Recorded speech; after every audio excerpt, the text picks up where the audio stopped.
He had spent 43 years believing he understood his own life.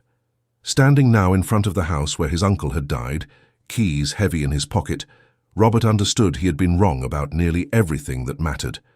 The house looked smaller than he remembered, the way places from childhood always do, but the stone facade held the same austere dignity it had possessed when he was 24, and thought he knew exactly what kind of future he wanted. The garden had grown wild. Someone had kept the hedges trimmed, but the flower beds his aunt used to tend had surrendered to time. He noticed these details the way a man notices things when he is trying not to think about something else. The lawyer had said it would be simple. Come up from London, meet with the estate agent, sign whatever needed signing, arrange for the house to be cleared and sold, a weekend at most, then back to his life, his orderly existence, his work that consumed him the way work consumes men who have learned to prefer it to everything else. But now, standing here with afternoon light cutting across the stone and making everything look both familiar and impossibly distant, Robert felt the first tremor of something he had not experienced in so long he barely recognized it as dread. He had not been back to this village in 19 years. Before that it had been 15 years, before that longer still. The accumulation of absences had a weight all its own. Inside, the house smelled of closed rooms and old wood and something else he could not name. Furniture stood shrouded in dust sheets like ghosts at a gathering they had not been invited to leave. His footsteps echoed. He had forgotten how sound carried in these old places, how every movement announced itself. In his flat in London, everything was modern, insulated, silent. He had chosen silence, he realized now, the same way some men choose drink or work or distance. He had chosen it deliberately and called it peace. The study looked exactly as it had the last time he had seen his uncle alive. Books lined the walls, papers sat in neat stacks on the desk. A pen rested at an angle that suggested the writer had just stepped away and might return at any moment. But his uncle had not stepped away. He had died here, in this chair, reading something Robert would never know about. The cleaning woman had found him 2 days later. Robert had taken the train up for the funeral, spoken briefly to distant cousins he barely knew, and returned to London the same evening. It had seemed efficient then. Now it seemed like one more thing he had gotten wrong. He walked through the rooms slowly, opening curtains, letting light expose what the darkness had been protecting. His aunt had died 8 years before his uncle. They had been married for 46 years. Robert tried to imagine what 46 years with another person felt like and could not. He had never made it past 3 years with anyone, sometimes not even one. He told himself it was because he was particular, because he knew what he wanted and would not settle for less. But here, in this house where 2 people had built a life so solid, it had outlasted one of them by 8 years. He wondered if he had ever known what he wanted at all. In the kitchen, he found the tea tin exactly where his aunt used to keep it. The habit of making tea seized him before he could think about whether he actually wanted any. He filled the kettle, set it to boil, found a mug that looked clean enough. While he waited, he noticed a calendar on the wall, still turned to May of the previous year. His uncle had marked doctor appointments in his careful handwriting, had marked the date the gardener came, had marked a birthday Robert did not recognize. All those small notations of a life still being lived, still moving forward, right up until it stopped. The kettle screamed. Robert made his tea and stood at the window looking out at the back garden. Beyond it, fields stretched toward the line of trees that marked the beginning of the woods. He used to walk there, a long time ago, with someone whose name he had not allowed himself to think in so many years that thinking it now felt like touching a wound he had been certain was healed. Claire. He said it out loud just to see if it still had power. The sound of it in the empty kitchen made him set his tea down with a hand that had started to shake. This was stupid. He was 57 years old. Whatever had happened decades ago. He was past all of this. He had made his choices and built a good life. He had a career people respected. He had a home, investments, plans for retirement. He played tennis on Thursdays. He saw his sister at Christmas. He was fine.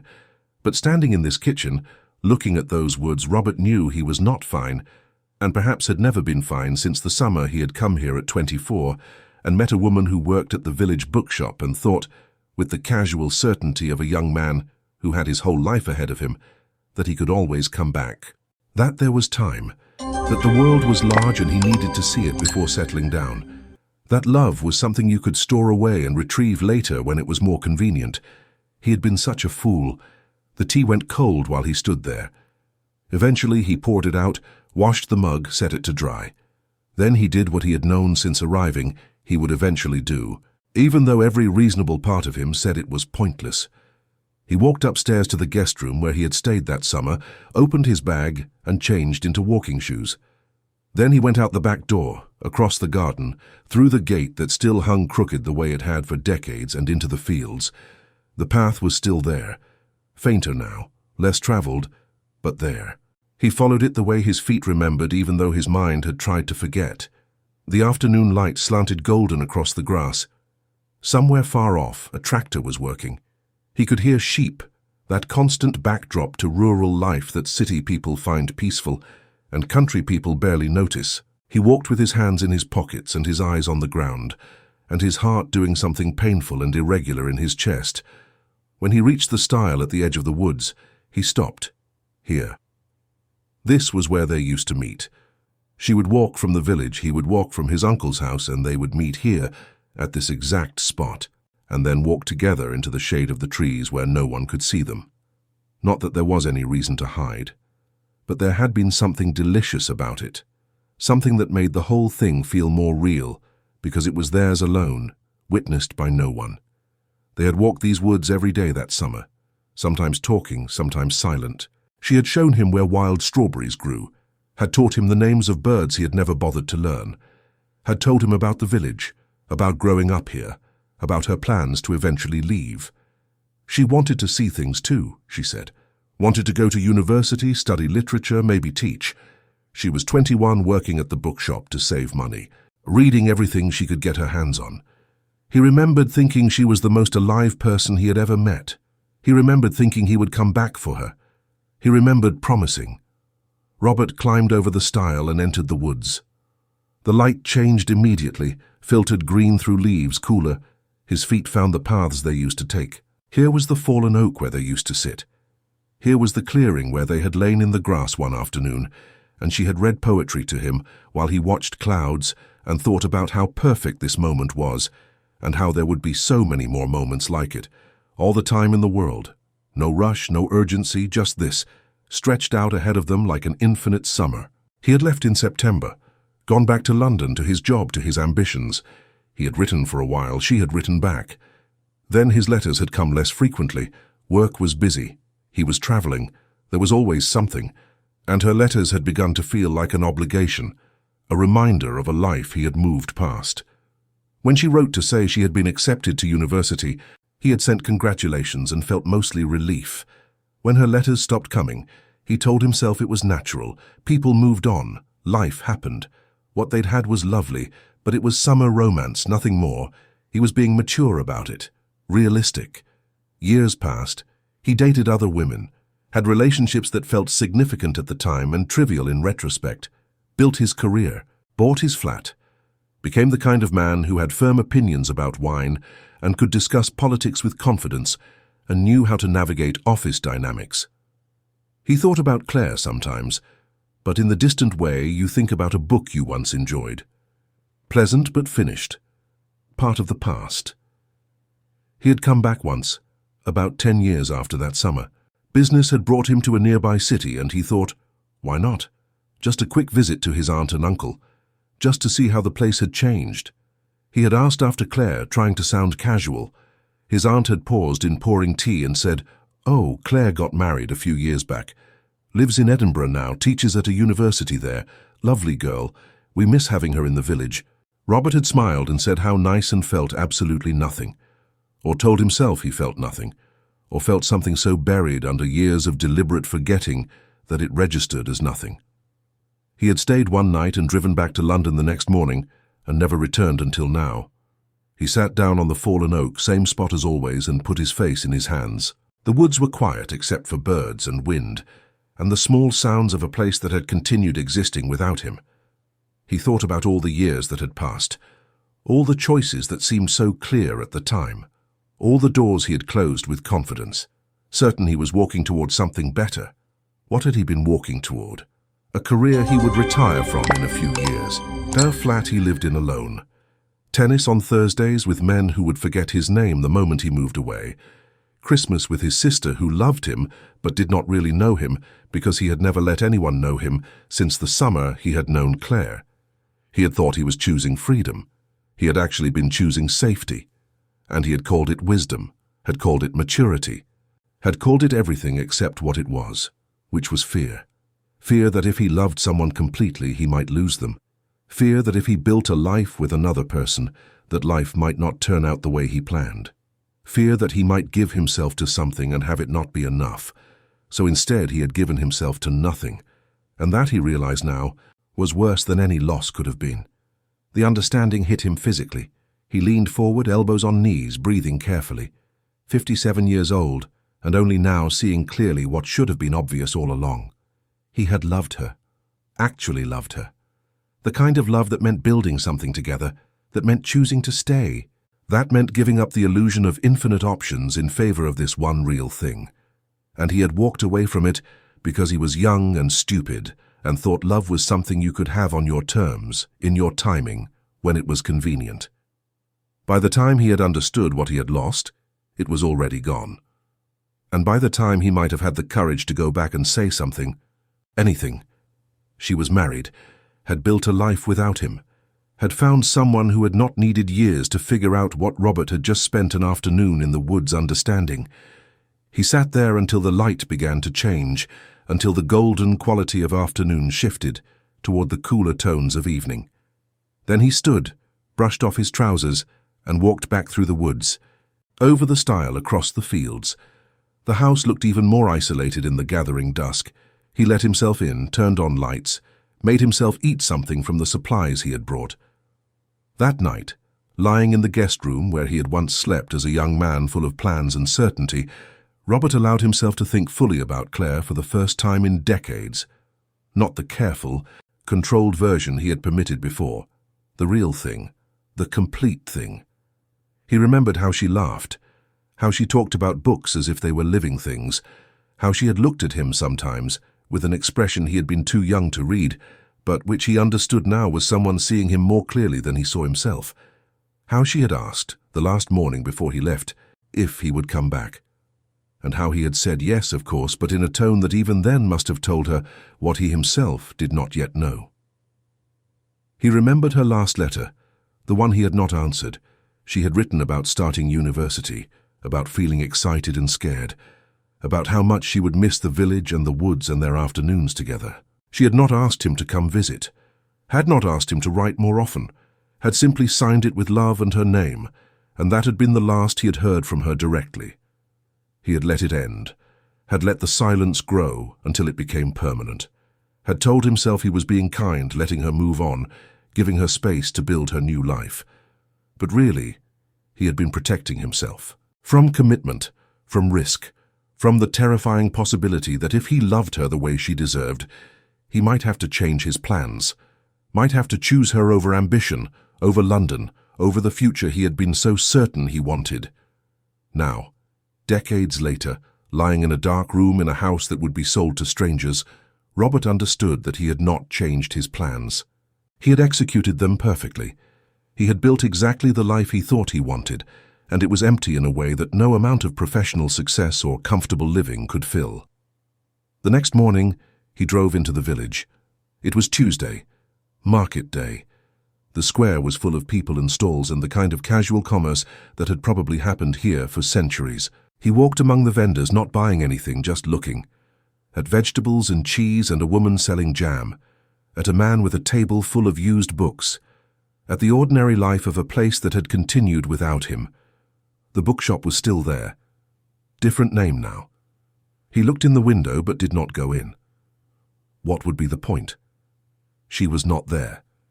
Had not been there for 30 years. He stood on the pavement looking at his reflection in the glass and saw an old man where a young one used to be. Almost without deciding to, he walked to the church. It was open the way village churches often are, trusting in the goodness of strangers or perhaps just acknowledging that God's house should not be locked. Inside it was cool and quiet, and smelled of old stone and brass polish. He sat in a pew halfway back and looked at the altar and the stained glass, and thought about time and waste and all the things he would never get back. There was a noise behind him. He turned to see an older woman arranging flowers near the door. She looked up, smiled. "Visiting?" she asked. "My uncle's funeral was here," Robert said. "Last month." "Oh yes," she said, and her face softened with recognition and sympathy. "Mr. Thompson, lovely man, I'm so sorry for your loss." Robert thanked her. She went back to her flowers. He sat there a while longer, then got up to leave. At the door, he paused. "Did you know Claire Mitchell?" he asked. "She used to work at the bookshop long time ago." The woman looked up, considering. "Claire? Yes, I remember her. Lovely girl, married a man from Edinburgh. Professor, I think. They were down here once, must be 15 years ago now. She had children by then. Looked very happy." "That's good," Robert said. His voice sounded normal. "That's very good. Are you family?" the woman asked. "Just someone who knew her once," Robert said. He spent the rest of the day dealing with the house. Called the estate agent. Arranged for a clearance company. Went through papers in his uncle's study, sorting what needed to be kept from what could be thrown away. It was mechanical work, requiring no thought, and he was grateful for it. In the evening, he found a box of photographs in the back of a closet, pictures of his aunt and uncle over the years, their wedding, holidays, the house in various states over decades, and there near the bottom a photograph from a village fete. His aunt and uncle with a group of people he did not recognize, except one. In the background, slightly out of focus, a young woman with dark hair and a smile that even captured imperfectly by an old camera was luminous. Claire. She must have been 19, maybe 20, before he had met her. Already fully herself. He looked at the photograph for a long time. Then he put it back in the box with all the others and closed the lid. That night, he drove to the pub for dinner. It was the same pub where he had come with his uncle that summer, though it had been renovated since then, nicer now. More gastropub than village local. He ordered fish and chips and a pint and sat by the window watching the street empty as evening turned to night. A man about his age sat at the bar, nursing a whiskey. After a while, the man turned and caught Robert's eye. "Visiting?" he asked. "Settling an estate," Robert said. The man nodded. Always hard, that, losing someone. "My uncle, good man." "Thompson, was it? I knew him a bit." "Good man, like you say." The man raised his glass in a small salute. Robert returned it. They sat in companionable silence for a while. Then the man said, "You know what I think about, getting to our age." "What's that?" "All the bloody time we wasted being afraid." The man laughed, but there was no humor in it. Afraid to speak up, afraid to take chances, afraid to look like fools. And then you wake up one day and realize you've been a fool anyway, just a quiet one. Robert felt something crack open in his chest. "Yeah," he said softly. "Yeah, I know what you mean." The man finished his whiskey and stood. "Well, have a good evening." "You too," Robert said. He sat there until the pub closed, then walked back to the house through empty streets. The night was clear, stars visible in a way they never were in London. He stood in the front garden for a while, looking up, thinking about distance and time and all the things that cannot be undone. The next day, he finished with the house, signed the papers, handed over the keys. The estate agent said it would probably sell quickly. Good bones, desirable location, period features, all the things people wanted. Robert nodded and signed, and did not mention that the house was also full of 46 years of someone else's life, someone else's love, someone else's daily choices to stay and build and tend to something until death itself intervened. Before he left, he walked one more time to the woods. It was late afternoon, similar light to that first day. He stood at the stile and looked at the path disappearing into the trees and allowed himself to fully feel what he had not let himself feel in 33 years. He had loved her. Completely. In the way people mean when they talk about the love of a life. And he had been too young and too frightened and too certain of his own plans to understand it. By the time he did understand, it was too late. She had moved on, built a different life, found happiness with someone else, and he had no right, no claim, no reasonable expectation that any of it should have been different. But God, he wished it had been. He stood there while the light changed, while his eyes burned and his throat closed, and all the years between 24 and 57 collapsed into this single moment of understanding, of seeing clearly finally what he had lost and could never recover. Eventually he walked back, loaded his car, took one last look at the house. Then he drove away, back toward London, back toward his life, back toward everything he had chosen instead of her. The motorway was quiet. He drove with the radio off, with nothing but his own thoughts and the sound of the engine. He thought about the man at the pub, about wasted time and fear. He thought about his uncle who had loved his aunt for 46 years and mourned her for 8 more. He thought about Claire, teaching in Edinburgh, raising children, living a full life that had nothing to do with him. He thought about himself, who had built a perfectly good life that felt hollow at the center because he had never given anyone the chance to fill it. By the time he reached London, by the time he parked and rode the elevator to his flat and let himself into the silent rooms he had chosen so carefully, Robert understood something he would carry for whatever years remained to him. He had not failed to live a good life. He had succeeded at living a safe one, and there was no going back to unmake those choices. No way to be 24 again with the knowledge he had now. No way to walk into that bookshop and say the things he should have said. No way to write the letters he should have written, to stay when he should have stayed, to choose love when it was there in front of him asking to be chosen. That night, he stood at his window looking out at the city and let himself cry for the first time since he was a child. Cried for the young man who had been so certain he had time, cried for the woman who had waited and then wisely stopped waiting, cried for the life they might have built and never did, cried for all the years he had spent running from the very thing he needed most. When he finished, he washed his face and made tea and sat in his quiet flat and understood that this was it. This was what he had. A good career, a comfortable home, a life that looked successful from the outside and felt empty from within. And no amount of regret would change it. The next morning he went to work, answered emails, attended meetings, had lunch with a colleague who complained about his wife and his teenagers and his mortgage and all the complications of a life fully lived. Robert listened and nodded and said nothing about how he would trade everything he had for those complications. That evening, alone again, he opened his laptop and typed Claire's name into a search engine. He found her easily. Professor at a university in Edinburgh, Department of English Literature, specialized in 19th century women writers. There was a professional photograph. She had aged, of course, but her eyes held the same intelligence, the same light he remembered. The biography mentioned 2 children, now grown, a husband, also a professor, publications and awards and all the markers of a life lived with purpose and passion. He read it all and felt happy for her and broken for himself. She had done exactly what she said she wanted to do, had built the life she dreamed of. And he was glad, genuinely glad, that she had found that someone had been smart enough to choose her when he had been too stupid to.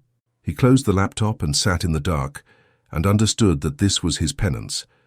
Not dramatic, not remarkable, just the quiet accumulation of days and years, knowing that he had held something precious and put it down and walked away, and that no amount of success or comfort or careful living would ever fill the space where it should have been. In the weeks that followed, he went through the motions of his life, but something had shifted. He noticed things he had not noticed before. Couples in the park, holding hands despite arthritis and weight and all the indignities of age. Colleagues mentioning family dinners, school plays. The exhausting, beautiful chaos of lives intertwined with others. The way people spoke about spouses with exasperation and affection. Complaint and devotion mixed into something that was clearly more real than anything Robert had ever allowed himself. He understood now what he had been running from all these years. Not commitment, not loss of freedom, but intimacy itself. The terrifying vulnerability of letting someone see you completely. The risk that if you gave yourself to another person, they might find you insufficient. The possibility that love, real love, required more courage than he had possessed. He had thought he was being brave by staying independent, by building his life on his own terms, but there was no bravery in it, just fear dressed up as wisdom, just a slow retreat from everything that makes life worth living, justified by calling it choice. Sometimes, late at night, he let himself imagine a different version of his life, one where he had gone back that autumn, had walked into the bookshop and said, "I made a mistake. I'm sorry, I love you. I want to build a life with you." He imagined her face, imagined her answer, imagined the years that might have followed, children perhaps, the daily work of a relationship, arguments and reconciliations, the slow build of shared history, growing old with someone who knew all your flaws and loved you anyway.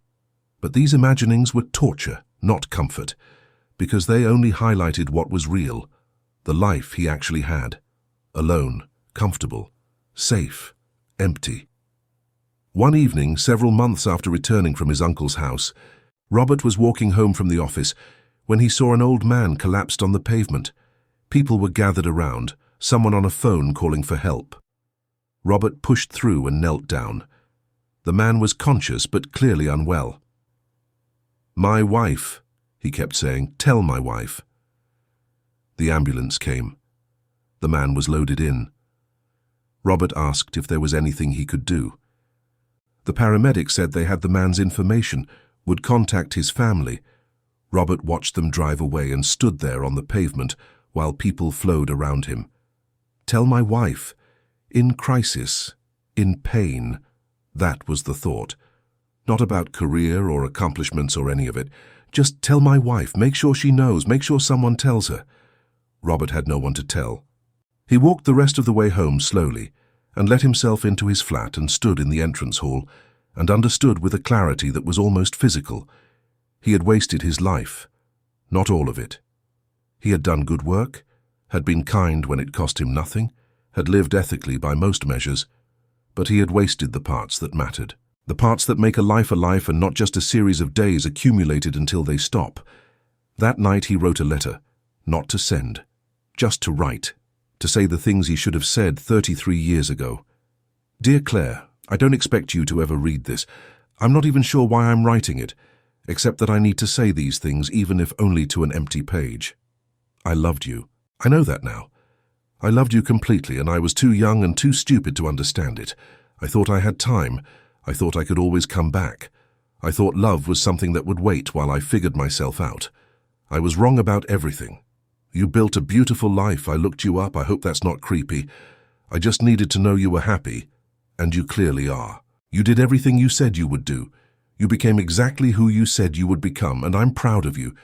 Even though I have no right to be, I built a life too. It looks good from the outside. Career, home, the markers of success. But it's empty, Claire. It's been empty since the day I left that village and told myself what we had was just a summer romance. I understand now what I lost, but I understand it too late. You moved on. You found someone who was smarter than me, braver than me, who knew to choose you when you were there to be chosen. And I'm glad. Genuinely. You deserved that. But I needed to write this, to admit, even to no one, that I spent 33 years running from the best thing that ever happened to me, and that no amount of success or comfort or careful living has made up for it, not even close. I hope you never think of me.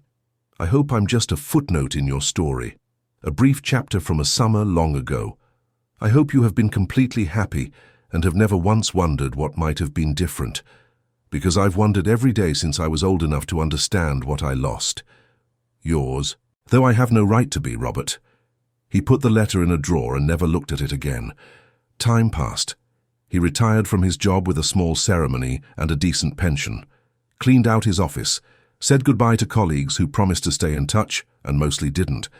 He filled his days with the things retired people do: walks in the park, exhibitions at museums, tennis on Thursdays, though his knees were starting to complain, dinners with his sister who worried about him living alone and occasionally suggested he try online dating.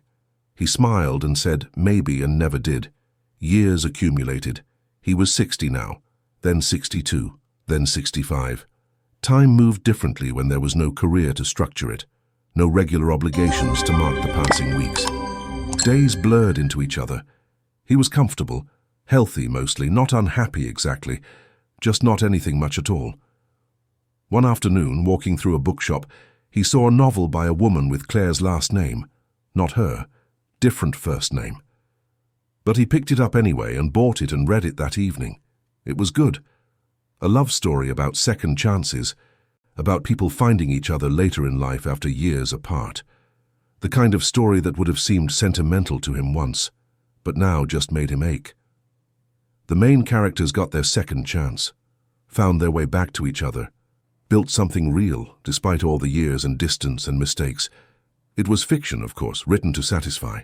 But Robert put the book down and sat in his quiet flat and thought about how fiction gives people what real life often withholds. He thought about reaching out to Claire. He had her email from the university website.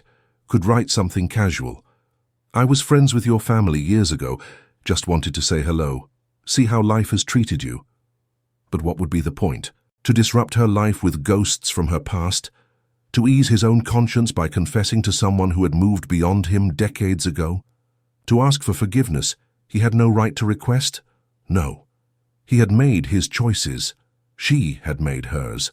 The dignified thing was to let it be, to carry his regret quietly and let her live her life without the weight of his mistakes. So he did nothing, wrote nothing, said nothing, just carried the knowledge of what he had lost and tried to make peace with it. Some days he managed, some days he walked through his comfortable life and felt almost content. Other days he woke up and the first thought was her name and the understanding that he would die without ever having lived the life he should have lived. Those days were harder, but they came less frequently as time went on. Not because the regret faded, but because he learned to function around it the way you learn to function around any chronic pain. One evening, watching the news, he saw a piece about older people finding love later in life. Widows and widowers, divorcees, people meeting through volunteer work or book clubs or pure chance. The camera showed an elderly couple, must have been in their 70s, holding hands and smiling at each other with a tenderness that made Robert's chest hurt. The interviewer asked their secret. The man said, "We don't waste time. We know what we have. Every day is a gift." Robert turned off the television and sat in the silence of his flat and understood that he had wasted not just love, but time itself. Had spent decades believing he had more of it than he did. Had treated the finite resource of his life as if it were infinite, as if there would always be another chance, another opportunity, another moment to get it right. But there was no other moment. There was only this. 65 years old in a comfortable flat surrounded by the evidence of a life lived carefully and incompletely. And ahead, however many years remained, more of the same. He would age, eventually sicken, eventually die. And no one would hold his hand at the end. No one would mourn him the way his uncle had mourned his aunt for 8 years. No one would speak at his funeral about the life they had built together. He would leave behind his possessions and his pension, and maybe a few people would say he was a decent man, good at his job, quiet, kept to himself. And that would be that. The understanding was so complete it was almost physical. He had thought he was choosing freedom, but he had actually been choosing loneliness. Had thought he was being wise, but he had actually been being afraid. Had thought he had time and had learned too late that time runs out while you're busy making other plans. If you have ever loved someone and let them go, thinking you could always return, know this: you can't. Time is not circular. Life does not offer unlimited chances. The moment passes and then it's gone, and all the regret in the world will not bring it back. Robert learned this at 57. He wished he had learned it at 24. But we learn when we learn, and sometimes that is too late. If this story touched something you have never said, share it below. Your words matter. Your story is part of this story. Because we are all, in the end, just people trying to understand what we had while we still had it, and learning too often that we understood too late. He began going to the village more often after that, not to his uncle's house, which had sold within 3 months to a family from Manchester, but just to the village itself. He would drive up on a Saturday, park near the church, and walk through the streets, past the bookshop, into the woods. It became a ritual of sorts, though he could not have explained what he was seeking. Perhaps it was just proximity to the place where he had once been happy without knowing it. Perhaps it was punishment. Perhaps it was the closest he could come to going back without actually being able to go back. One Saturday in October, walking through the market square, he saw an announcement on the church board for a book group that met monthly at the village library. Something about it caught his attention. Maybe because Claire had loved books. Maybe because he was tired of his own company. Maybe because he was 65 and understood that if he did not start making different choices, he never would. He went to the library on a Tuesday evening in November. 8 people sat in a circle in a back room. The book was something he had not read, but the librarian, a kind-faced woman in her 50s, smiled and said it was fine. They were just glad to have new members. They spent an hour discussing themes and characters and what the author might have meant. It was pleasant, ordinary, the kind of thing people do to fill their lives. Afterward, he stayed to help put away chairs. The librarian, whose name was Margaret, asked if he lived locally. He explained about his uncle, about coming up on weekends. She nodded and said how nice it must be to get out of the city. "It is," Robert said, though that was not exactly why he came. He started attending regularly. Every month, he read the book and drove up and sat in that circle discussing fiction with strangers who gradually became less strange. There was Margaret and a retired teacher named David and a woman named Susan who ran the post office, and various others who came and went. They talked about books but also about their lives, grandchildren and gardens and small victories and complaints, the texture of living. Robert contributed little about his own life. He was friendly but distant, the way he had always been. But he listened, and slowly, over months, he began to understand something. These people, with their ordinary lives and daily concerns, had something he did not. They were connected, to the village, to each other, to their own histories. They belonged somewhere, to something. He belonged nowhere, to nothing, and he had done that to himself. In March, Margaret mentioned that her husband had died 5 years earlier. "I thought I would never recover," she said. 32 years together, and then just gone. But life continues. You adjust. You find new ways to be. "How do you do that?" Robert asked. "Find new ways." She looked at him with an expression that was kind but also clear-eyed. "You stop waiting for life to be what it was. You accept what it is." He thought about that on the drive back to London, about acceptance, about the difference between acceptance and resignation, about whether he had spent his entire adult life resigned to a life he had never actually accepted. Spring came. He turned 66. His sister insisted on a small party, just her family and a few of his old colleagues. They ate cake and talked about retirement and holidays and the general pleasantries of people who liked each other but did not know each other particularly well. Robert smiled and thanked everyone and felt like a ghost at his own celebration. That night, alone again, he took out the letter he had written to Claire years before, read it through, felt the same complicated mixture of grief and regret and love that had not diminished despite time and distance and the complete impossibility of it meaning anything now. He thought about Margaret's words, about accepting what is rather than mourning what was or what might have been. But how do you accept a life built on avoidance? How do you make peace with choices that were fundamentally mistakes? You don't, he realized. You just carry it. That's the price of understanding too late. You carry the knowledge of what you lost, and you keep living anyway because there is no alternative. Because life does not stop just because you figured out you've been living it wrong. Summer arrived. Robert made a decision. Not a dramatic one, just a small shift. He began volunteering at a literacy charity in London, helping adults learn to read. He had always been good with words, patient, careful. The work was humbling and sometimes difficult, but it felt useful in a way his career never quite had. One afternoon, he was working with a man in his 40s who had gotten through life without proper reading skills and was now finally trying to learn. The man struggled with a simple passage, frustrated with himself. "I'm too old for this," he said. "You're not," Robert replied. "You're learning now, that's what matters." "But I wasted so much time." Robert looked at him. "Time is only wasted if we don't learn from it."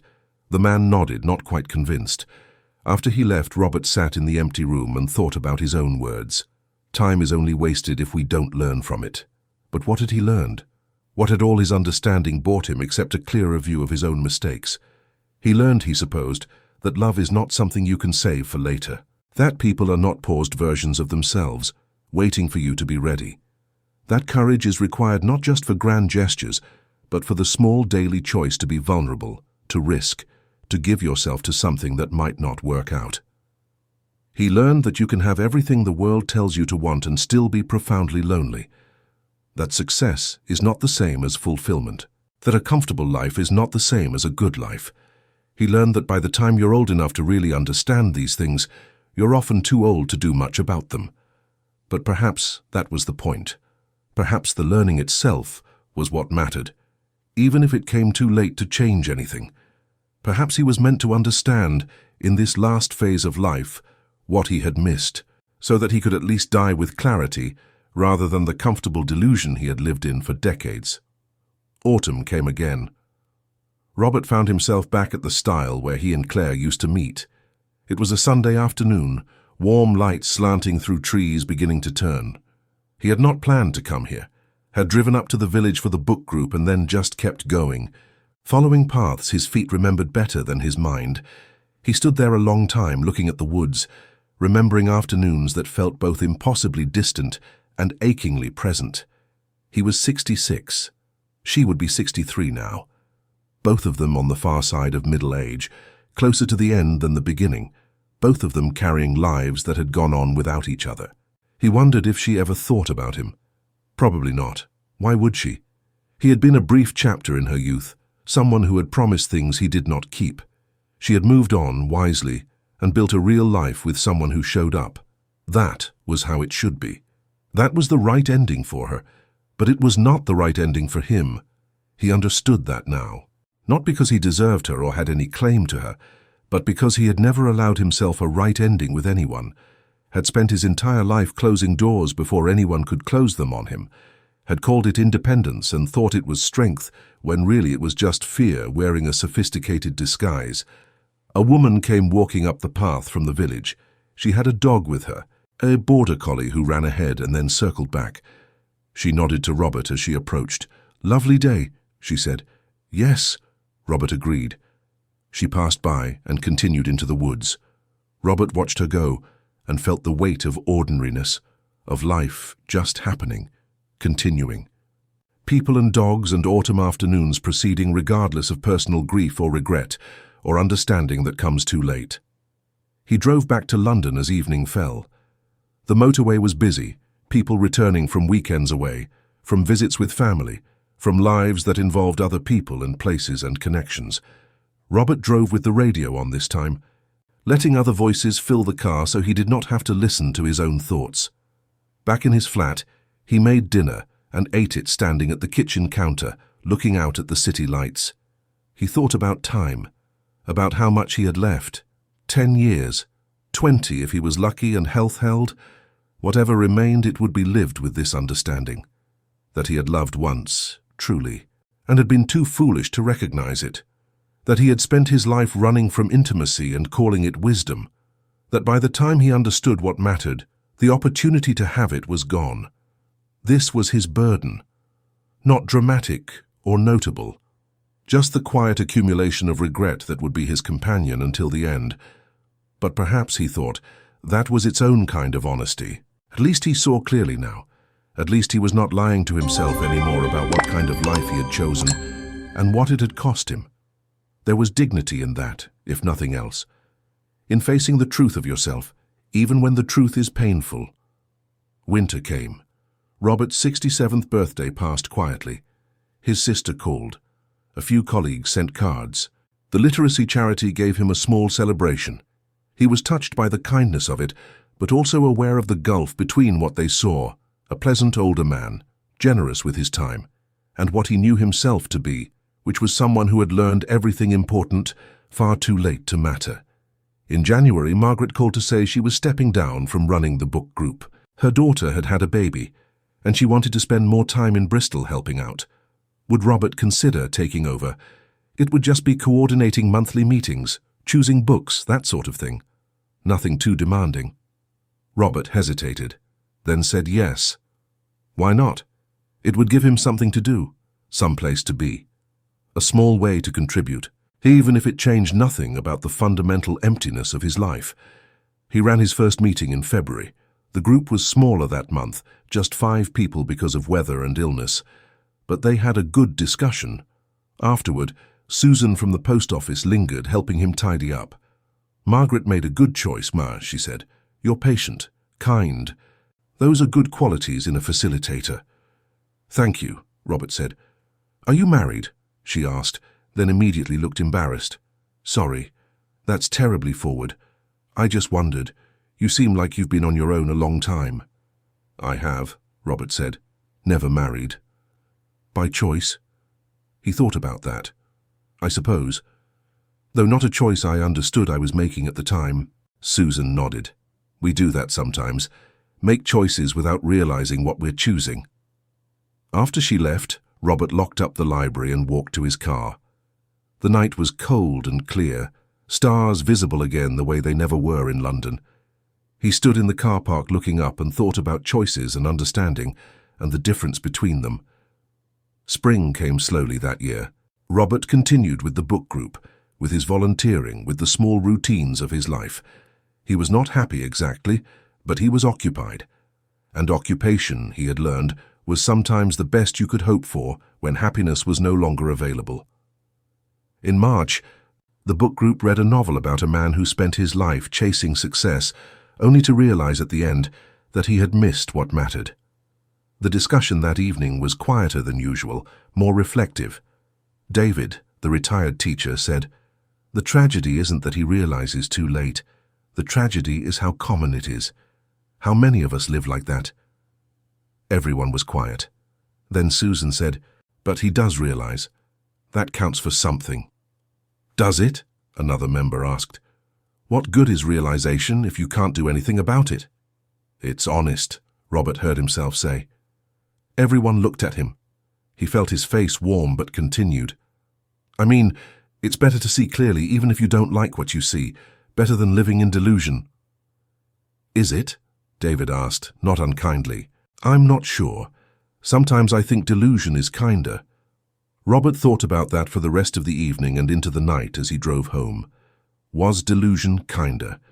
Would he have been happier spending his life believing he had made good choices, dying without ever understanding what he had lost? Perhaps. But he would also have died without really living, would have passed through life without ever fully engaging with it, even in grief. That had to count for something, even if it hurt. Summer arrived again. Robert was 67 now, closer to 70 than 60. His body reminded him of this with various small complaints. His knee that bothered him in damp weather, his back that stiffened if he sat too long, the general slowing that happened to everyone if they lived long enough. He was still healthy, still capable, but the direction was clear. Time was not infinite, it never had been, but now the finitude of it was impossible to ignore. In July, he received a letter forwarded from his uncle's estate. It was from a historical society doing research on the village, collecting oral histories and photographs. They wondered if he had any memories of the area he would be willing to share, or if his uncle had left any documents that might be of interest. Robert almost threw the letter away. Then he remembered the box of photographs. He still had it, had brought it back to London, meaning to sort through it and never quite managing to. He pulled it out from the back of a closet and went through the contents again. Most of the photographs meant nothing to him. Relatives he did not know, events he had not attended. But then he found another one he had not noticed before, a group of young people at what looked like a village dance. And there in the center, laughing at something outside the frame, was Claire, 20 or 21, radiant, more clearly in focus than in the previous photograph. Next to her, with his arm around her shoulders in a gesture of easy affection, was Robert himself. 24, confident, completely unaware that he was in the most important moment of his life and would not realize it for another 30+ years. He looked at the photograph for a long time, at their faces, at how young they were, at how happy, at how certain he looked that this was just one moment among many to come. He could send this to the Historical Society, could let it become part of the village archive, a document of a summer dance decades ago. 2 people whose names no one would remember, whose story was unknown, just faces in an old photograph representing a time and place that no longer existed. Or he could keep it, Hold on to this one piece of evidence that what he remembered was real, that there had been an afternoon, or more likely an evening, when he and Claire had stood together and someone had taken their picture, and they had been, for that moment, part of each other's lives. He kept it, put it in a frame on his desk, where he would see it every day. A reminder of what had been, of what he had lost, of what he now understood too late to change. The summer passed. Autumn came again. Robert woke one morning in September and realized it had been exactly 40 years since that last summer with Claire. 40 years of distance, of separation, of parallel lives that had never intersected again after that one brief season. He spent the day quietly, did ordinary things. But underneath the ordinariness was the constant awareness. 40 years. An entire adult life. All the time that could have been shared, experienced together, built into something substantial, instead spent apart. Because he had been young and stupid and sure he had time. That evening, he did something he had not allowed himself in years. He went online and found the university website again, found Claire's faculty page, read her biography, looked at her official photograph, at how time had changed her face while leaving her eyes the same, noticed that her last publication was from 3 years ago, wondered if she had retired, wondered what she did with her days now, wondered if she was happy, if her marriage had lasted, if her children visited often, if she ever thought about that summer when she was 21 and had loved a man who did not love her back enough to stay. Then he closed the browser and sat in the dark and let himself feel the full weight of 40 years of absence. It was crushing. It was deserved. It was the price of the life he had chosen. He thought about reaching out, still, even now, just to say, "What? I'm sorry. Too small. I loved you. Too late. I think about you. Selfish." There was nothing to say that would not be either inadequate or unfair. So he said nothing. Again. Still. The only choice he knew how to make. In October, the book group read a memoir about a woman who had lived through war and loss and had rebuilt her life multiple times. The discussion was moving. People shared their own stories of loss and rebuilding. Robert listened more than he spoke, but when Susan asked him directly if he had ever had to rebuild, he found himself answering honestly.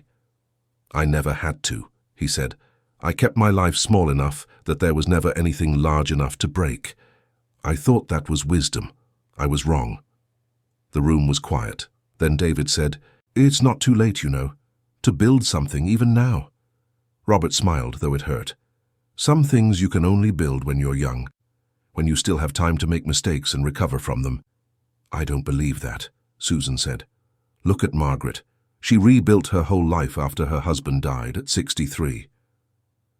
"But she had already built one," Robert said quietly. "She knew how. I never learned." He regretted the honesty immediately. It was too much, too revealing. But no one looked uncomfortable or pitying. They just nodded as if they understood. Maybe they did. Maybe everyone at a certain age understood what it felt like to look back and see all the paths not taken, all the choices that had seemed so clear at the time and turned out to be mistakes. Winter came early that year. Robert turned 68 in November. His sister's call was cheerful, full of news about her grandchildren, her upcoming holiday plans. She asked if he would join them for Christmas. He said yes, though he knew he would spend most of it feeling like a visitor to someone else's life. In December, one of the members of the book group died. Martin, a quiet man in his 70s who rarely spoke, but always attended. Heart attack sudden. The funeral was at the village church. Robert went and sat in the back, listening to Martin's children speak about their father, about his kindness, his dedication, the life he had built. His wife of 46 years wept in the front pew, surrounded by children and grandchildren, and the evidence of a life fully lived. After the service, Robert stood in the churchyard while people dispersed to their cars. He looked at the gravestones, at names and dates, at the arithmetic of lives condensed into numbers. Born, died, the dash between representing everything that mattered. His dash would be longer than some, shorter than others. But when it was over, what would it represent? A career, some money, a flat full of possessions that would be sold or given away. Maybe a few people who would say he was nice, quiet, kept to himself. Nothing wrong with that. Nothing shameful. Just empty. He stood there until he was the last person remaining except for the gravediggers waiting at a respectful distance. Then he walked back to his car and drove to London, and tried to forget that he had just seen a vision of what his own funeral would not look like. The new year came. Robert made no resolutions. What was the point? He was 68. Whatever changes he might make now would be superficial, additions to a structure that was already built and could not be fundamentally altered. You could renovate a building, but you could not change its foundation. In January, he received a Christmas card that had been delayed in the post, from Margaret, with a picture of her and her daughter and the baby. On the back, she had written, "Thank you for taking over the group. You're doing a lovely job. Sometimes we find our purpose later than we expect. Enjoy it." He put the card on his desk next to the photograph of him and Claire. 2 reminders, one of what had been lost, one of what was perhaps being tentatively built, even now, even late. He looked at them both for a long time. Then he turned on his computer and began drafting an agenda for the next book group meeting. It was not enough. It did not make up for anything. It did not fill the emptiness at the center of his life, but it was something, a small thing, a way of being useful, of connecting, however modestly, to other people and their lives. It was not what he should have built, but it was what he had, and maybe that was the lesson. Not to transform regret into something else, but to live alongside it, to carry the understanding of what you lost while still participating, however minimally, in the life you actually have. This was not wisdom. It was barely acceptance. But it was all Robert had to offer. To himself, to the years remaining, to the ghost of the young man he had been who had held happiness and let it go. He would keep running the book group, keep volunteering at the literacy charity, keep driving to the village on weekends and walking the paths where he had once been happy without knowing it. Keep living this quiet, careful life that would never be enough, but was all he had managed to build. And when he died, whenever that came, he would die understanding exactly what he had failed to do with the time he was given. That was his burden and his clarity. To see himself completely, to know what he had lost.